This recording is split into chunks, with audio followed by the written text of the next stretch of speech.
Hello friends, this is Abhishek and again I welcome you on my YouTube channel Study Online.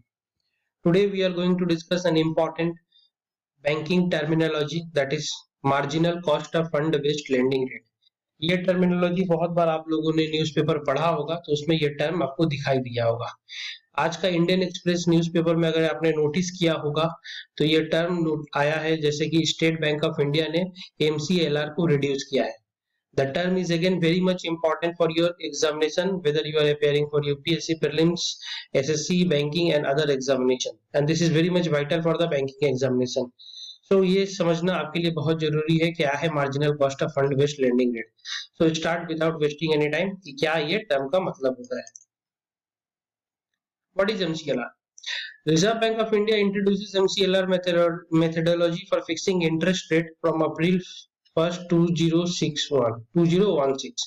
ये reserve bank of India ने कब introduce किया था इसको? अप्रैल 2016 में 2016 में ये MCLR का टर्म आया था।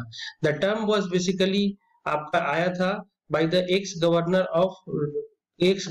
Of RBI that is Raghuram Rajan ji जब थे तब ये टर्म MCLR को इंट्रोड्यूस किया गया था।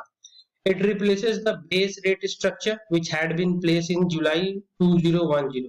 ये टर्म आया था, पहले चलता था आपका बेस रेट जो कि 2010 में इंट्रोड्यूस किया गया था आपको, फिर ये बेस रेट को रिप्लेस करके अभी लेकर आया गया है MCLR 2016 से।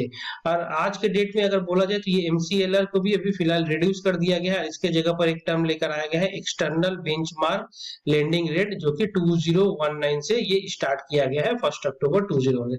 इसको भी हम लोग समझेंगे, वो बाद वाले वीडियो में हम लोग इसको समझने की कोशिश करेंगे। फिलहाल ये समझिए कि marginal cost of fund based lending rate क्या होता है। तो आपको पता चल गया ये कब इंट्रोड्यूस हुआ था, 2016 में। नाउ ये क्या होता है, तो इसमें नोटिस कीजिए एक टर्म लिखा गया, it is an internal reference rate. हमेशा याद रखिएगा MCLR जो टर्म है वो इंटरनल रेफरेंस रेट है, मतलब इंटरनल बेंचमार्क लेंडिंग रेट है बैंकों का, to determine the interest rate they can levy on the loan. अब बैंक आपको क्या देते हैं? लोन प्रोवाइड करते हैं, तो लोन का जो रेट ऑफ इंटरेस्ट होगा वो कैसे डिटरमाइंड होगा, वो कैसे कैलकुलेट होगा? तो MCLR एक मेथोडोलॉजी है to calculate the interest rate जो कि बैंक आपको लोन देते समय उसके ऊपर आपको लगाते हैं। For this they take into account additional और इंक्रीमेंटल कॉस्ट ऑफ अरेंजिंग। इसके लिए उन लोग क्या करते हैं, जो एडिशनल बोरोइंग करते हैं, जो एडिशनल कॉस्ट उन लोग के ऊपर लगता है, तो वो किस तरीके से कैलकुलेट करते हैं, कैलकुलेट करके फिर जो आप लोन लेते हैं वो लोन के ऊपर ये MCLR लगाया जाता है। तो अगर बैंक में आप जाइएगा लोन लेने के लिए तो फिर आपसे वो MCLR रेट ऑफ इंटरेस्ट वो कैलकुलेट करके फिर आपको रेट ऑफ इंटरेस्ट बताएंगे। आज के डेट में चूंकि एक्सटर्नल बेंचमार्क लेंडिंग रेट भी चल रहा है, साइमल्टेनियसली जो पास्ट लोन है वो कुछ MCLR के ऊपर भी चलते हैं। तो ये समझना बहुत जरूरी है कि ये कैलकुलेट कैसे होता है। How to calculate MCLR? तो इसके कैलकुलेट करने के टोटल 4 कंपोनेंट है बोला जाता है इसमें। मार्जिनल कॉस्ट ऑफ फंड एक होता है, negative carry on cash reserve ratio, operating cost और एक होता है आपका टेन्योर प्रीमियम। तो ये बेसिकली 4 कंपोनेंट है। अगर आपसे क्वेश्चन में पूछा what are the components of the MCLR, how to calculate MCLR और what are the component to calculate MCLR, so these are the 4 parameters। One is marginal cost of fund, दूसरा होता है negative carry on cash reserve ratio, operating cost and tenure premium. तो let's understand कि one by one कि किसको क्या बोला जाता है। सबसे पहले आप बात करें तो मार्जिनल कॉस्ट ऑफ फंड किसको बोला जाता है? कॉस्ट ऑफ फंड का समझने की कोशिश कीजिएगा दोस्तों कि बैंक आपको जो लोन प्रोवाइड करता है वो बैंक का जो आपको लेंड प्रोवाइड करता है वो बैंक का इनकम बोला जाता है, वो बैंक वहां से इनकम अर्न करता है। और जो बैंक आपको डिपॉजिट जो बैंक में आप डिपॉजिट रखते हैं उसके ऊपर जो बैंक आपको इंटरेस्ट देता है, सो दैट इज बैंक का वो एक्सपेंसेस होता है। तो बैंक जब भी लोन देने के लिए सबसे पहले बैंक अपना एक्सपेंसेस को कैलकुलेट करता है कि उसका एक्सपेंसेस कहाँ कहाँ कितना कितना हो रहा है, that will include there in the lending rate। So that is what the cost charge and the interest is giving on the term deposit। Term deposit का मतलब हम लोग जानते हैं बैंक आपको फिक्स डिपॉजिट के ऊपर रेट ऑफ इंटरेस्ट देता है, बैंक आपको रिकरिंग डिपॉजिट के ऊपर रेट ऑफ इंटरेस्ट देता है। तो ये जो रेट ऑफ इंटरेस्ट दोनों पर आपको प्रोवाइड करता है ये उनका क्या है, एक्सपेंसेस है। तो जब भी आपका MCLR, जब भी आपका लोन डिसाइड होगा, जब भी आपका MCLR का कितना रेट ऑफ इंटरेस्ट होगा तो उसमें बैंक क्या करेगा, आपके ये एक्सपेंसेस को इंक्लूड करेगा। सेविंग्स अकाउंट पर रेट ऑफ इंटरेस्ट जो होता है वो भी बैंक का एक्सपेंसेस है, तो इसको भी इंक्लूड किया जाता है।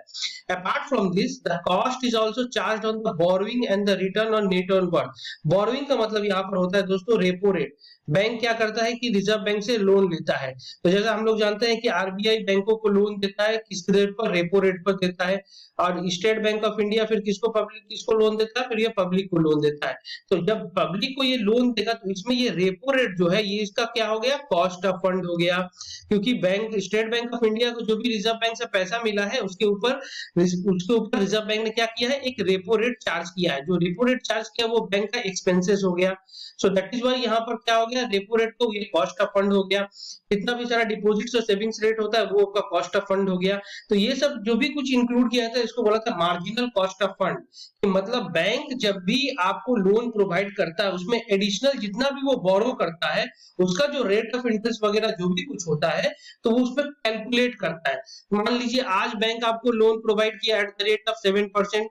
कल के डेट में बैंक का अगर सपोज कीजिए रेपो रेट अगर इंक्रीज हो रहा है, यहाँ पर रेपो रेट इंक्रीज हो गया तो ये आपका लेंडिंग रेट भी 8% कर देगा। तो मतलब जो एडिशनल जो बोरो कर रहा है बैंक रेपो रेट के जरिए, जो कि आपका रेट ऑफ इंटरेस्ट बढ़ा हुआ उसको मिल रहा है रिजर्व बैंक से, वो भी इसमें इंक्लूड कर देगा। इसी का मतलब बोला था मार्जिनल। मार्जिनल का यहाँ का मतलब होता है एडिशनल। मतलब पहले जो बोरोइंग किया था आरबीआई से, आज के डेट में जो बोरोइंग होगा, अगर बढ़ा होगा तो बढ़ा, अगर कमा होगा तो कमा। तो एडिशनल जो बोरोइंग करेगा उसमें जो कॉस्ट इंकर्ड होगा उसको भी ये लोग कैलकुलेट करेगा मार्जिनल कॉस्ट ऑफ फंड में।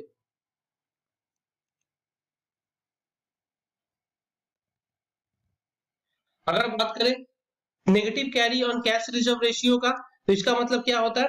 जैसा कि आप लोग जानते हैं, एक टर्म है आपका कैश रिजर्व रेशियो। ये आपका रिजर्व बैंक ऑफ इंडिया का मॉनेटरी पॉलिसी के अंदर में क्वांटिटेटिव मेजर्स के अंदर में आता है कैश रिजर्व रेशियो। तो ये क्या होता है? नेगेटिव कैरी और इंटरेस्ट। इस तरीके से हम लोग जानते हैं कि safety measures bank will not earn any interest on this amount. ये क्या होता है कि CRR, इट इज मैंडेटरी कि सभी बैंकों को आरबीआई के पास कुछ पैसा डिपॉजिट रखना पड़ता है in the form of cash. It is mandatory, सबको रखना पड़ता है। अब इसके ऊपर आरबीआई इनको कोई इंटरेस्ट नहीं देता है। इनके ऊपर आरबीआई कोई इंटरेस्ट नहीं देता है। तो आप समझना जरूरी है क्या होता है सीआरआर। सीआरआर बोलता है कि जो state bank of India suppose कीजिए 100 रुपया डिपॉजिट लिया किसी पब्लिक से, तो उसके ऊपर उसको इंटरेस्ट पेमेंट करना होता है इस डिपॉजिट के ऊपर। और इसी में से क्या होता है कि जितना भी होता है 3% हो या 4% हो, ये पैसा किसको देना पड़ता है? आरबीआई को देना पड़ता है। तो इसका मतलब क्या हुआ कि बैंक के पास रह गया 96 रुपीज और 4 रुपीज किसको देना पड़ गया? आरबीआई को देना पड़ गया। बट ये जो पैसा आरबीआई को ट्रांसफर कर दिया, इसके ऊपर आरबीआई इसको कोई इंटरेस्ट पे नहीं करता है। बट क्योंकि बैंक यहाँ पर 100 रुपया डिपॉजिट पब्लिक से लिया था, तो इसके ऊपर उसको पूरा का पूरा इंटरेस्ट देना पड़ता है। सो दैट इज व्हाट यहाँ पर जो आरबीआई के पास डिपॉजिट रहता है 4%, तो उसके ऊपर बैंक को ना कोई इंटरेस्ट मिलता है। दैट इज व्हाट यहाँ पर बोला जा रहा है कि इसके ऊपर बैंक अगर टोटल 100 रुपया उसका डिपॉजिट पर वो इंटरेस्ट पेमेंट कर रहा है, बट वो 96 रुपीज ही यूज कर पा रहा है, तो वो 4% वो यूज नहीं कर पा रहा है। तो that is what it is called negative carry on cash reserve ratio. This ratio is called cash reserve ratio. Bank do not earn any interest on this amount. Bank को इसके ऊपर कोई इंटरेस्ट नहीं मिलता है। अगर यही पैसा अगर 4% अगर बैंक मार्केट में यूज करे, तो इसके ऊपर बैंक को क्या मिलता है?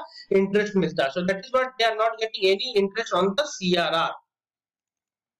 Now what is called the operating cost? Operating cost बोला जाता है कि जो बैंक का कॉस्ट इंक्योर्ड होता है while providing loan, while providing advances, और जितना भी सारा आपका बैंक का जो भी एक्सपेंसेस वगैरह जो भी काम करने में खर्च होता है, तो दैट इज व्हाट लोन और एडवांसेस को देने में बैंक का जो स्टाफ उनको सैलरी देना पड़ता है, उसके बाद बैंक का रेंट होता है, उसके बाद अदर्स एक्सपेंसेस जो होता है, तो जितना भी सारा इसमें एक्सपेंसेस इंक्लूड होता है इसमें ऑपरेटिंग कॉस्ट ऑपरेट करने में। सपोज कीजिए हम बैंक में गए, हम लोन के लिए अप्लाई किए, तो लोन के अप्लाई करने के लिए क्या करेगा? स्टाफ होगा, वो काम करेगा। फिर उसके बाद जितना भी सारा डॉक्यूमेंटेशन वर्क होगा उसका काम होगा, प्लस जहां पर हम जा रहे हैं बैंक का, तो वहां पर रेंट का हो रहा है एंड अदर्स एक्सपेंसेस इंक्लूड किया जाता है। तो इसमें जो लोन प्रोवाइड करने में बैंक का जो खर्चा होता है उसी को बोला जाता है ऑपरेटिंग कॉस्ट।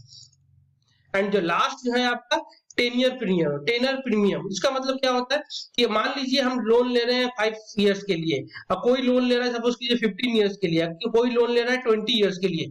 तो जितना भी सारा लॉन्ग टर्म जितना लोन होगा, तो उसमें क्या हो जाएगा? रिस्क आपका एसोसिएटेड हो जाता है। बिकॉज अभी 5 साल में पैसा रिटर्न हो जाएगा, ठीक है, but we do not know after 15 years what is going to happen with the borrower क्या किस तरीके से कंडीशन होगा, नहीं होगा, किस तरीके से अगर उसका सिक्योरिटी जमा होगा, क्या होगा, उसी तरीके से 20 साल में और ये लंबा हो जाता है, तो इसका मतलब क्या होता है? 10 ईयर प्रीमियम का मतलब ये जब एमसीएलआर जब डिसाइड होता है, तो इसमें चारों कंपोनेंट डिसाइड होता है। तो इसमें एक इंपॉर्टेंट होता है 10 ईयर प्रीमियम। अगर ज्यादा आपका 10 ईयर लंबा है, तो रिस्क भी ज्यादा होगा, तो उसमें आपका रेट ऑफ इंटरेस्ट जो भी कुछ होगा, तो उसमें आपका ज्यादा कैलकुलेट किया जाएगा। मतलब higher the tenure premium, higher the long tenure loans. मतलब ज्यादा अगर आप लंबा लॉन्ग टर्म लोन लेते हैं, तो आपका रेट ऑफ इंटरेस्ट में भी थोड़ा इजाफा दिखाई देगा। मतलब एमसीएलआर में जो रेट ऑफ इंटरेस्ट कैलकुलेट होगा, उसमें थोड़ा आपको ज्यादा पे करना पड़ेगा। So that is called the 10-year premium. So this is all about the marginal cost of fund based lending rate. हमेशा याद रखिएगा, ये चारों जो कंपोनेंट है आपका, ये जब भी कैलकुलेट हम करते हैं, तो ये चारों जो भी कंपोनेंट है आपको कैलकुलेट इसमें होता है। So that is all about the marginal cost of fund based lending rate. Hope that ये आपको समझ में आया होगा। अगर कोई दिक्कत होता है तो काइंडली डू कमेंट, मेरा कमेंट बॉक्स में कमेंट कीजिए, एंड होप दैट आपको ये वीडियो समझ में आएगा। Thank you very much.